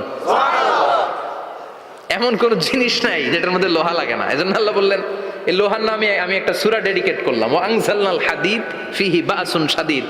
আমি লোহাকে নাজিল করেছি। আল্লাহ বলেছেন, খেয়াল করে শব্দটা শুনেন, ওয়া আনজালনাল হাদিদ, আমি লোহাকে উপর থেকে নাজিল করেছি। কি করেছি? কথা বলেন। তার মানে লোহা পৃথিবীতে ছিল না, নাজিল করছে কে? আল্লাহ। লোহা পৃথিবীতে ছিল? পৃথিবীতে ছিল? পৃথিবীতে থাকলে নাজিল করবেন কেন? এই যে কোরআনটা পৃথিবীতে আগে ছিল, নাজিল করছে কে? কোন ফেরেশতাকে দিয়ে? সাইয়েদনা জিবরাইল। কোন নবীর উপর? বিশ্বনবী মুহাম্মদুর রাসূলুল্লাহ। আল্লাহু আকবার। তার মানে এই ওহী পৃথিবীতে ছিল না, আল্লাহ উপর থেকে নাজিল করেছেন। নুজুল মানে উপর থেকে নিচের দিকে আসা।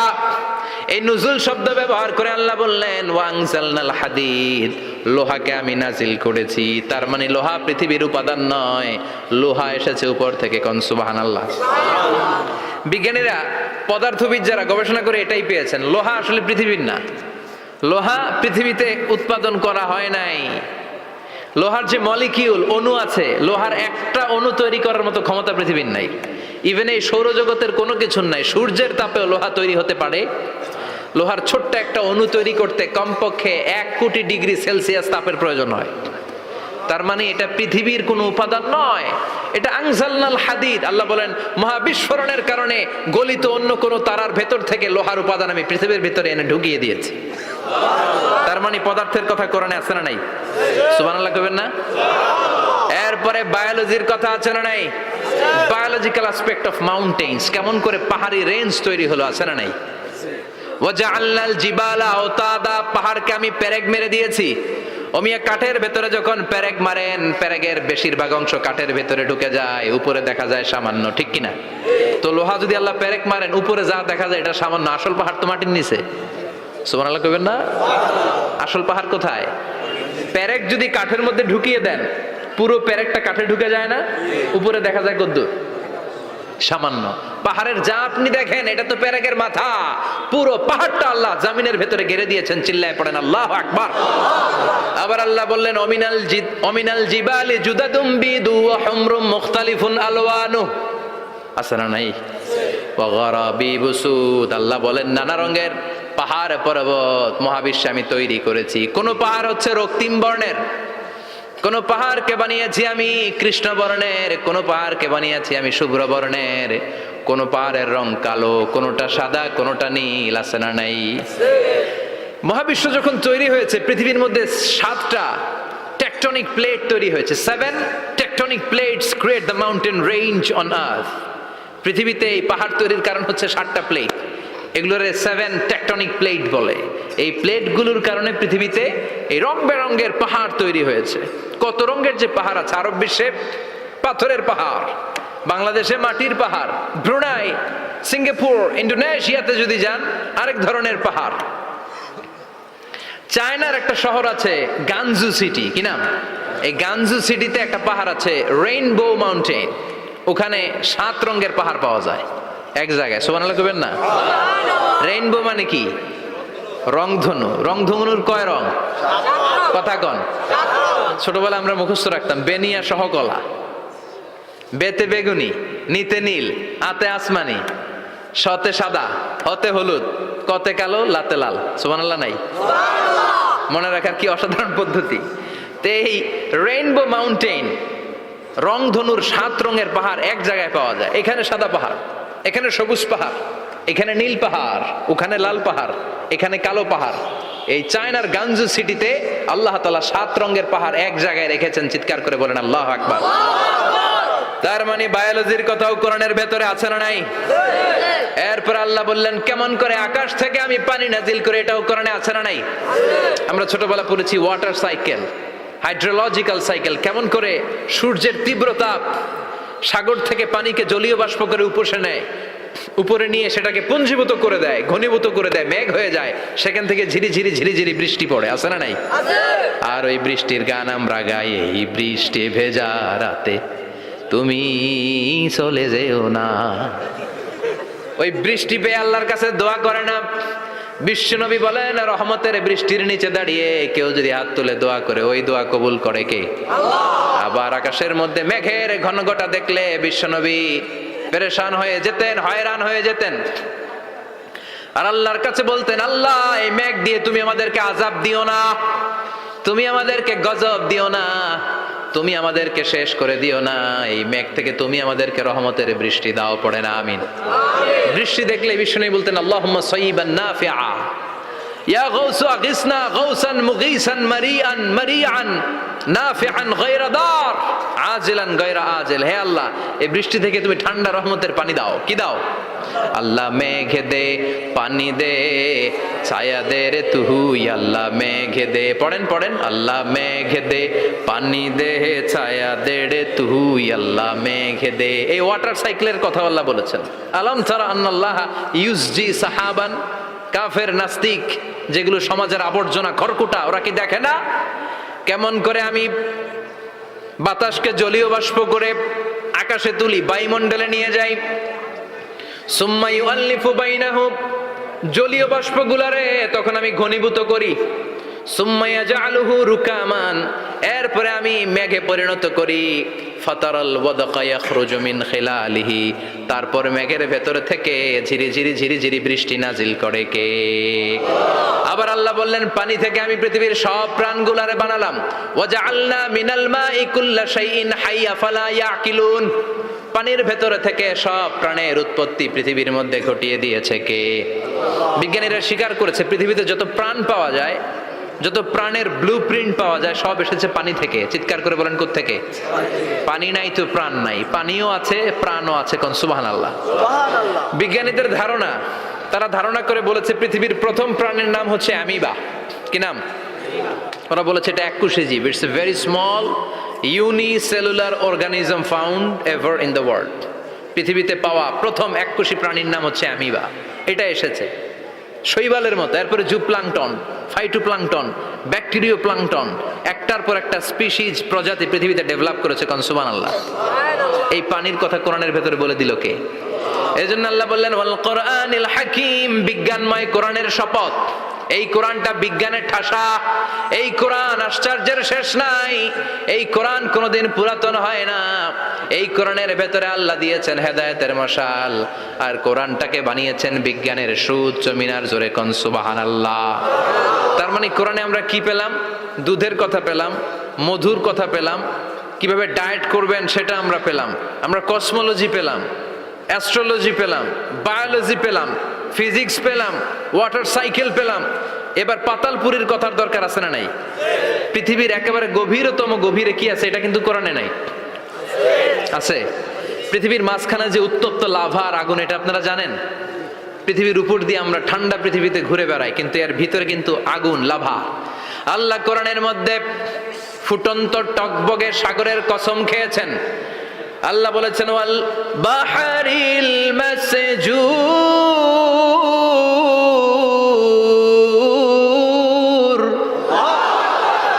আমি কোরআনের ভেতরে ফুটন্ত টকবগে সাগরের পানির কসম খেলাম। পড়েন সুবহানাল্লাহ। সাগরের পানির ফুটন্ত টকবগে সাগরের পানির কসম। সাগরের পানি আবার ফুটন্ত হয় কি করে? পানি কি হয়? ঠান্ডা। পানি কি? কথা বলেন। আল্লাহ পৃথিবীর ভেতরকার কথা চিন্তা করে বলেছেন ওয়াল বাহরিল মাসজুর। ইউনাইটেড স্টেটস অফ আমেরিকার নেভাল একাডেমির সায়েন্টিস্টরা এই আয়াতের উপর রিসার্চ করেছে যে সাগরের ভেতরে আবার এই ঠান্ডা পানির ভেতরে আবার উত্তপ্ত আগুনের লাভা আসলো কোত্থেকে। রিসার্চ করার জন্য তারা সাগরের ভেতরে পাইপ ঢুকিয়েছে। পাইপ ঢুকাতে ঢুকাতে অনেকগুলো লেয়ার তারা পার করেছে। রূপান্তর শিলার স্তর, পাললিক শিলার স্তর, আগ্নেয়গিরির শিলার স্তর, মার্বেল পাথরের অনেকগুলো শিলার স্তর পেরিয়ে যাওয়ার পরে তারা পাইপ ঢুকানোর পরে দেখতে পেয়েছে পাইপগুলো গলে যায়। পাইপগুলো কি হয়? তার মানে ভিতরে কি আছে? গত কয়েক মাস আগে জাপানে কিছু জিওলজিস্ট, ভূতত্ত্ববিদ, তারা গবেষণা করে পৃথিবীর এক মাথা থেকে আরেক মাথায় যেতে চাচ্ছে, মানে প্রতিপাদ স্থান। বাংলাদেশের এখান থেকে ছিদ্র করলে আপনি দক্ষিণ আমেরিকার চিলির সান্টিয়াগোতে যেয়ে উঠবেন। কথা বুঝতে পেরেছেন? তার মানে বাংলাদেশের প্রতিপাদ স্থান হচ্ছে দক্ষিণ সাউথ আমেরিকার চিলির সান্টিয়াগো। আবার ইন্ডিয়া থেকে ছিদ্র করতে করতে পৃথিবীর আরেক মাথা দিয়ে উঠবেন। সুবহানাল্লাহ বলেন। এটা তারা শুরু করেছে কিন্তু এখনো সফল হয় নাই। ইউএস এর নেভাল একাডেমির সায়েন্টিস্টরা পাইপ ঢুকাতে ঢুকাতে দেখে একটা পর্যায় শেষে পাইপ আর ঢুকানো যায় না, পাইপগুলো পৃথিবীর ভেতরে যেতে যেতে গলে গলে পানি হয়ে যায়। সুবহানাল্লাহ কইবেন না? এই রিসার্চ প্রজেক্টের যিনি চিফ, উনি বললেন bring the water proof pipe from America. America থেকে ওয়াটার প্রুফ পাইপ নিয়ে আস। আমার এমন পাইপ লাগবে গবেষণা করার জন্য যে পাইপ আগুনে জ্বলে না। ওয়াটার প্রুফের মধ্যে আগুন লাগালে আগুন ধরবে? বুলেট প্রুফে বুলেট মারলে বুলেট ঢুকবে? মাননীয় প্রধানমন্ত্রী শেখ হাসিনা যে গাড়িতে করে চড়ে, এটা বুলেট প্রুফ কার? গুলি মারলে ঢুকবে? আবার গুলি মারতে যায় না, 14 গোষ্ঠী উদ্ধার করে ছাড়বে আপনার, খবরদার। তো আমেরিকা থেকে ফায়ার প্রুফের পাইপ নিয়ে আসা হলো। নেভাল একাডেমির চিফ সায়েন্টিস্ট পাইপ ঢুকাতে আরম্ভ করলেন। ঢুকাতে ঢুকাতে পৃথিবীতে কিন্তু অনেকগুলো স্তর আছে। এই যে বালু মাটি, সব কিন্তু বালু মাটি নয়। আপনি খুঁড়তে খুঁড়তে পেয়ে যাবেন পাললিক শিলা, এরপরে রূপান্তরিত শিলা, এরপরে মার্বেল পাথরের শিলা, এরপরে শুরু হবে গরম আগ্নেয়গিরির শিলা। ওই শিলার ভেতরে এমন আগুন আল্লাহ রেখেছে, ওই নেভাল একাডেমির সায়েন্টিস্টরা ফায়ার প্রুফের পাইপ ঢুকাতে ঢুকাতে একটা লেভেল যাওয়ার পরে দেখে যে ফায়ার প্রুফের পাইপও গলে গলে মুহূর্তে পানি হয়ে যায়। তার মানে ভেতরে এমন আগুন আল্লাহ রেখেছে, ওই আগুনের তুলনায় পৃথিবীর আগুনের মতো নয়। ওই আগুনটাই জাহান্নামের আগুন। আবার বিজ্ঞানীরা গবেষণা করে ওই আগুনের মধ্যে মানুষের চিৎকার শুনেছে। এজন্য হাদিসে এসেছে আল্লাহর ওলিরা, মুমিন বান্দারা মারা গেলে তাদের রূহগুলো আকাশে চলে যায়, ইল্লিনে চলে যায়।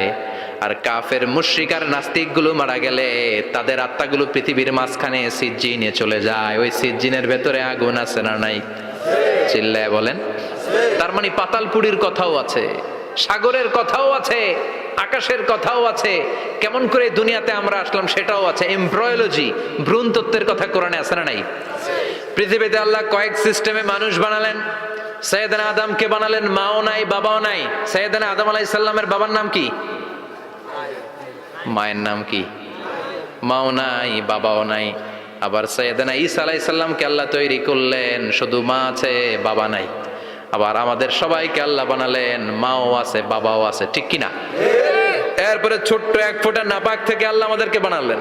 এই এক ফোঁটা বীর্যের মধ্যে যে প্রাণ আছে, এটা দুজন বিজ্ঞানী আবিষ্কার করেছেন। লিয়েন হুক মাইক্রোস্কোপ যন্ত্র দিয়ে তারা বীর্যের মধ্যে, স্পার্ম ড্রপের মধ্যে গবেষণা করে পেয়েছে যে ওখানে কি যেন নড়ে, ওই এক ফোঁটা ড্রপের মধ্যে কি যেন নড়ে। সেখান থেকে ওরা আবিষ্কার করেছে এই স্পার্মের ভেতরে, শুক্রাণুর ভেতরে প্রাণের অস্তিত্ব আছে। এক ফোঁটা স্পার্মে, এক ফোঁটা বীর্যের মধ্যে 20 কোটি যদি শুক্রাণু না থাকে, ওই স্পার্ম থেকে আল্লাহ বেবি দেয় না, সন্তান দেয় না। সুবহানাল্লাহ কোন। এজন্য আল্লাহ বললেন, হাল আতা আলাল ইনসানি হিনুম মিনাদ দাহরি লাম ইয়াকুন শাইআম মাযকুরা। ও মানুষ, কেন এত অহংকার করো? নজর করে তোমার জীবনের শুরুটার দিকে একটু তাকাও। কি ঝিলা তুমি? এক ফোঁটা নাপাক পানি, একটা স্পার্ম ড্রপ থেকে এসেছো। ইয়াখরুজু মিন বাইনিস সুলবি ওয়াত তারাইব, বাবার পৃষ্ঠদেশ থেকে মায়ের গর্ভদেশের মধ্যে তোমাকে নিয়ে গেল কে? সেখান থেকে ফি যুলুমাতিন সালাস, 3টা প্যাকেট দিয়ে মায়ের পেটের মধ্যে তোমাকে প্রিজার্ভ করলো কে? আল্লাহ প্রত্যেকটা স্টেজ কোরআনে বলে দিয়েছেন। ফি যুলুমাতিন সালাস, 3টা অন্ধকার প্রকোষ্ঠে আল্লাহ আমাদেরকে প্রিজার্ভ করেছেন। মায়ের ফুলের একটা প্যাকেট, মায়ের জরায়ুর একটা প্যাকেট, আবার মায়ের পেটের একটা প্যাকেট। ওই প্যাকেটের ভিতরে পৃথিবীর কোন কবিরাজের কবিরাজি কাজে লাগছে? ডাক্তারের ডাক্তারি? কোন কবিরাজ আম করে খাওয়াইছে? চিল্লায় বলেন তিনি কে? এরপর আল্লাহ বললেন ফি যুলুমাতিন সালাস, এটা অন্ধকার ছিল। যেই টেম্পারেচারে রাখলে তুমি সুস্থ থাকবা, যেই টেম্পারেচারে রাখলে তুমি আস্তে আস্তে বড় হতে পারবা, সেখানে আমি রাখলাম। সেখান থেকে আমরা হয়ে গেলাম জিমেট, সেখান থেকে জাইগট, তারপরে এমব্রয়ো, তারপরে ফেইটাস, ল্যাটার স্টেজ। প্রথমে ছিলাম ইনিশিয়াল স্টেজ, তারপরে ল্যাটার স্টেজ, আমরা বড় হতে লাগলাম। আল্লাহ আমাদেরকে হার্ট দিলেন, সিস্টনিক ডায়াস্টনিক, অলিন্দ নিলয় শুরু হয়ে গেল। রুহুর ফুৎকার আমাদের হৃদয়ে ভরে দিল কে? আল্লাহ আমাদেরকে স্কেলিটন দিলেন, কঙ্কাল, স্পাইনাল কর্ড দিলেন, আমাদের স্কাল দিলেন, মাথার খুলি দিলেন, লাঞ্চ দিলেন, ফুসফুস দিলেন, গল ব্লাডার দিলেন। যেখানে যেটা ঠিক যেমন ভাবে দেয়া দরকার মায়ের পেটে থাকতেই সেটা দিয়ে দিয়েছে কে? এরপর 8 মাস আমরা মায়ের পেটে মারে কষ্ট দিলাম। ওই মুহূর্তে আমার মা আমার জন্য যতটা কষ্ট করেছে পৃথিবীর কেউ ওই খবর রাখে না। জোরে কোন ঠিক কিনা? বোঝা হয়ে গিয়েছিলাম, একটা বস্তা। আমরা প্রত্যেকে মায়ের পেটে ছিলাম একটা কি এই বস্তা নিয়ে আমার মা খেতে যেত, ঘুমাতে যেত। এই বস্তাটা পেটে করে আমার মা রান্নাঘরে রান্না করত, একদিনও রান্না বন্ধ হয় নাই। এই বস্তাটা নিয়ে আমার মা টয়লেটে যেয়ে বসতে পারতো না। 8 মাস এরকম কষ্ট করেছে। এজন্য মায়ের মনে কষ্ট দিলে আল্লাহর আরশ কেঁপে যায়। মায়ের কাছ থেকে দোয়া নেওয়ার দরকার আছে না নাই? মায়ের মনে কষ্ট দিবেন? মায়ের সাথে বেয়াদবি করবা কেউ? মায়ের থেকে দোয়া নেওয়ার দরকার আছে না নাই? মা যার নাই সে জানে মা না থাকার কি জ্বালা। চিল্লা এখন ঠিক কিনা? যখন রাত্রি নিঝুম, এই চোখে ঘুম, একলা শূন্য ঘরে, তোমায় মনে পড়ে মাগো, তোমায় মনে পড়ে। যখন রাত্রি নিঝুম, এই চোখে ঘুম, একলা শূন্য ঘরে, তোমায় মনে পড়ে মাগো, তোমায় মনে পড়ে। ঠিক কিনা? এজন্য মায়ের জন্য দোয়া করার দরকার আছে না নাই?